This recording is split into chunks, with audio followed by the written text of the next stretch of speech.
Welcome to part 2 of my social media and internet initiative project on self-report methods, more specifically on self-report questionnaires. In part 2, we'll be covering the limitations of self-report questionnaires and my concluding thoughts. The first limitation that I want to discuss is because questions on self-report questionnaires are open to interpretation, minor changes in question wording, format, or context can shape the participant's answer and potentially affect the results.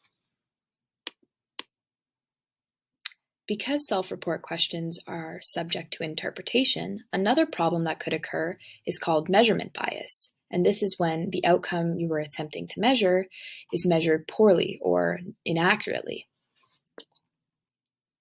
The final limitation that I'm going to cover is the most common source of bias in self-report questionnaires, and it's called social desirability bias, which is the tendency of a participant to provide socially desirable responses instead of the responses that reflect their true feelings. This can either be done in an attempt to deceive the self or others. To further clarify social desirability bias, I'll provide an example. Say you're interested in studying the perpetration of bullying and you ask participants to rate how often they bully others on a scale of 1 to 5. Participants might be hesitant to truthfully answer this question and might just choose 1 because they think it's more socially desirable or they're scared of repercussions. Evidently, there are many strengths and limitations to consider when deciding whether to use self-report questionnaires in your research.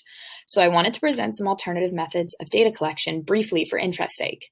For example, there's direct observation, which involves observing participants' behavior, or you could use data from documentation and records.